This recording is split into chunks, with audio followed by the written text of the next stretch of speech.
बहुत भले अच्छे इंसान थे और हमेशा हंसते रहते थे। ये जिंदगी और मौत दो ही सच्चाई दुनिया में है जो हमारे हाथ में नहीं है। जिंदगी भी भगवान देता है और मौत भी भगवान देता है, ये आदमी के हाथ में नहीं। वो पहले से तय है कब किसको जाना है। इसलिए मैं इतना कह सकता हूं कि आज वो हमारे बीच में नहीं है। यदि वो होते तो यह चुनाव की आवश्यकता नहीं पड़ती। वल्लभनगर में उपचुनाव है, गजेंद्र सिंह जी की डेथ हो गई। राजसमंद में उपचुनाव है, किरण माहेश्वरी जी की डेथ हो गई। सहाड़ा में उपचुनाव है, कैलाश त्रिवेदी जी की डेथ हो गई। सुजानगढ़ में उपचुनाव है, मास्टर भंवरलाल जी मेघवाल सीनियर लीडर थे, मंत्री थे, बहुत भले आदमी थे, हमारे जयपुर के प्रभारी थे, उनकी डेथ हो गई। इसलिए उपचुनाव लोग आते हैं चले जाते हैं, लेकिन जिंदगी की रफ्तार वैसी ही चलती रहती है, क्योंकि भगवान ने कहा कि समय चक्र को मैं नहीं रोक सकता। राम और कृष्ण आए, अवतार के रूप में आए, और ये भारत की धरती ऐसी है जहां भगवान खुद अवतार लेकर आए। बड़े बड़े अवतार यहाँ पर हुए, बड़े बड़े वीर भक्त हुए, भक्त शिरोमणि यहाँ पर हुए, भक्त शिरोमणि मीरा यहाँ पर हुई। तो ये तो मेवाड़ की धरती है, ये तो आन बान और शान की धरती है, जिस महाराणा प्रताप को पूरी दुनिया आज भी याद करती है और प्रणाम करती है इस बात के लिए कि ऐसा गौरव जो सबको साथ में लेकर मातृभूमि के सम्मान के लिए लड़ा, जो मेवाड़ के गौरव के लिए लड़ा, आन बान और शान के लिए लड़ा, धरती माँ के सम्मान के लिए लड़ा। लेकिन जब लड़ने निकला तो महाराणा प्रताप के साथ उनकी सेना का सेनापति एक मुसलमान पठान हाकिम का सूरी था, एक जिसको महाराणा पुंजा की उपाधि मिली, भीलों का राजा महाराणा पुंजा भील था, एक भामाशाह वैश्य समाज का व्यक्ति था, एक झालामन्ना राजपूत था।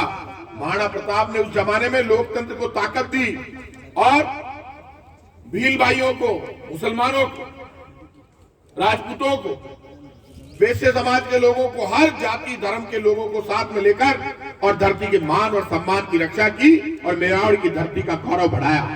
अकेले महाराणा प्रताप नहीं लड़ सकते थे, लेकिन पूरा मेवाड़ उनके साथ लड़ा, मान और सम्मान के लिए, वचन के लिए कि हम मर सकते हैं लेकिन झुक नहीं सकते।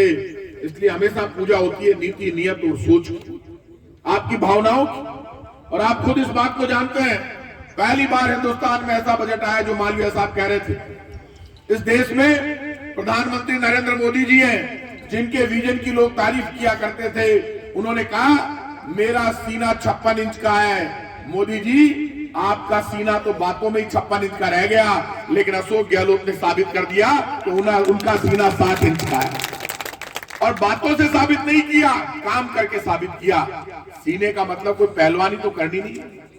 सीने का मतलब उन्होंने कहा मेरा सीना 56 इंच का है। मोदी जी, आप ही ने कहा था इस देश की नीति नियत के अनुसार काम होगा, धर्म और संस्कृति की रक्षा होगी, हिंदुस्तान के नौजवान के मान और सम्मान के लिए मैं लड़ूंगा, मरूंगा, लेकिन इस देश की रक्षा करूंगा।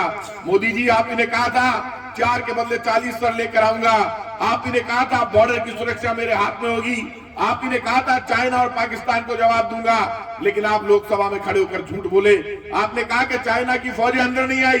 अभी अभी आपने खुद ने, राजनाथ सिंह जी ने कहा कि चाइना की फौजें वापस लौट रही है। इसका मतलब वो अंदर तक आ गई थी। आप भूत झूठ बोलकर देश पर शासन करना चाहते हैं। आप ही ने कहा था हिंदुस्तान के 2 करोड़ नौजवानों को हर वर्ष रोजगार दूंगा, 15 लाख एक घर में पहुंच जाएंगे, अच्छे दिन लेकर आऊंगा।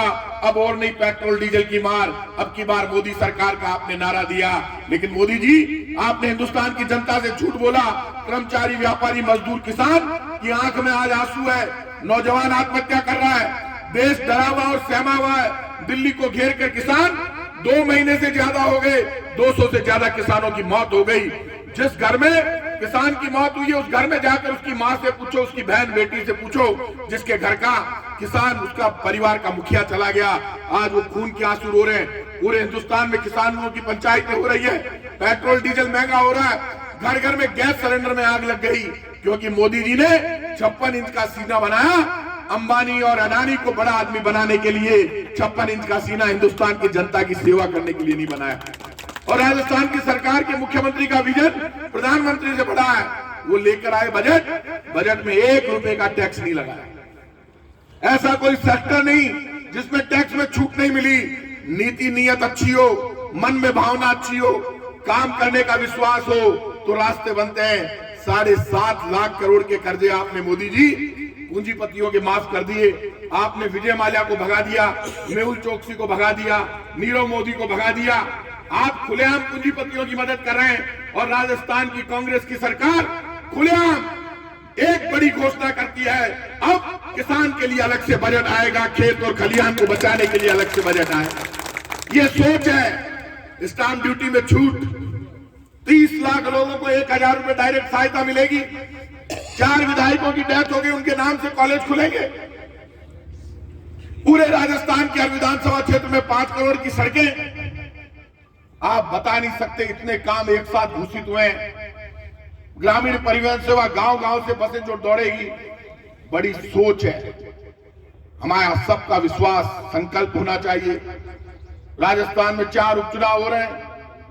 हिंदुस्तान के लोकतंत्र को बचाना चाहते हो, गांव गरीब खेत और खलिहान को बचाना चाहते हो, किसान की लड़ाई को मजबूत करना चाहते हो, किसान को गुलाम होने से बचाना चाहते हो, तो हम सबकी जिम्मेदारी बनती है कि हम सब आने वाले 4 उपचुनाव में जो हाथ का निशान लेकर आए उसको तन मन धन से जिताएं।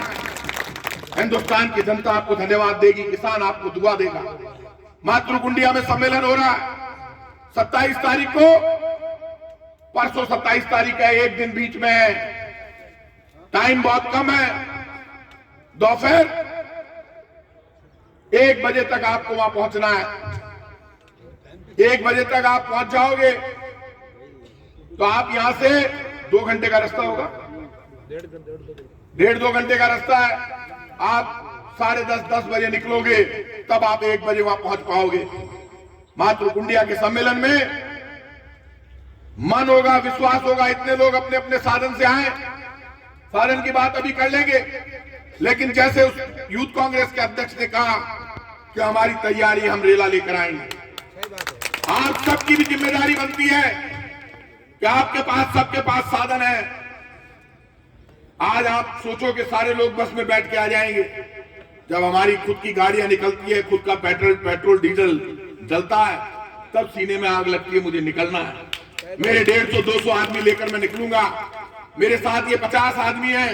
मैं मेरे साधन से, इतने साधन मेरे हैं, मैं तो पूरे मेरे खुद के करूंगा। आप तो इनको दे दो 2 बस, 3 बस इनको दे दो, 1 बस इनको दे दो। वो होती है भावना, तब जाकर भीड़ होती है। ये मालविया साहब, झाला साहब, ये सब लोग भीड़ करते रहते हैं, मुझे पता है, भीड़ के खिलाड़ी।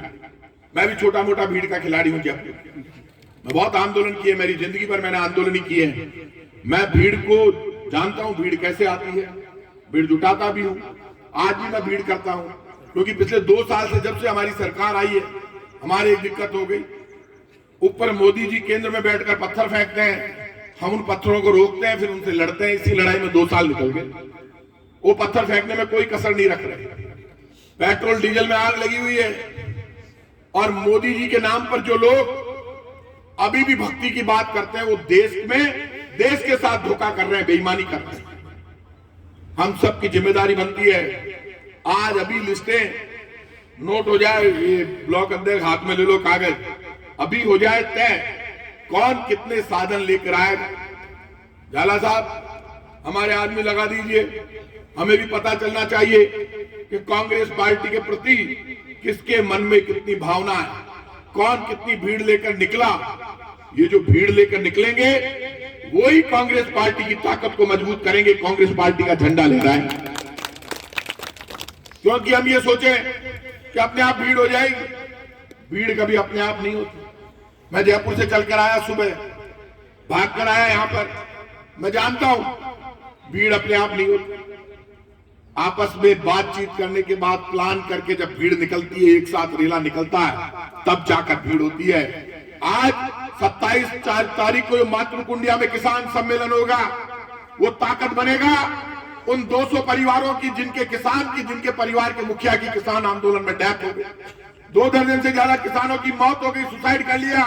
किसानों का आंदोलन ना कांग्रेस का है, ना बीजेपी का है, वो हिंदुस्तान की आवाम का है, हिंदुस्तान के तिरंगे का है। मुझे दुख है इस बात का। बीजेपी के लोग बार बार कहते हैं कि किसान तिरंगे का सम्मान नहीं करता, तुम्हें पाप लगेगा, धरती फट जाएगी।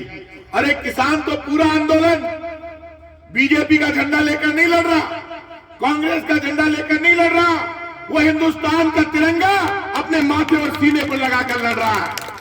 लेकिन तुम्हारे मन में पाप है। आज किसान आंदोलन का कांग्रेस भी समर्थन करती है, सारी पार्टियां समर्थन करती है। किसान के साथ जो खड़ा हो गया वो उग्रवादी है, गद्दार, देश का दुश्मन है। हम बीजेपी के गुलाम नहीं है। हिंदुस्तान का हर नागरिक देशभक्त है। वो किसान के ऊपर हो रहे जुल्म के खिलाफ लड़ने के लिए तैयार हुआ है। मातृकुंडिया के सम्मेलन में लाखों की तादाद में भीड़ जुटनी चाहिए, लोगों को पता चलना चाहिए। अभी राहुल गांधी जी आए, लाखों लोग इकट्ठा हुए, पूरे देश में कांग्रेस लड़ रही है। पहले उन्होंने ट्रैक्टर मार्च किया पंजाब से, हरियाणा से होकर, लोकसभा में लड़ रहे हैं। अब किसानों को हर पार्टी की, हर गांव की, खेत और खलिहान की, मां बहन बेटी के आशीर्वाद की और हिंदुस्तान की जनता के समर्थन की किसानों को जरूरत है। जो अन्नदाता हमको अन्न देता है, मदद करता है, आज उसको हमारी मदद की जरूरत है। जब मुख्यमंत्री अशोक गहलोत और तमाम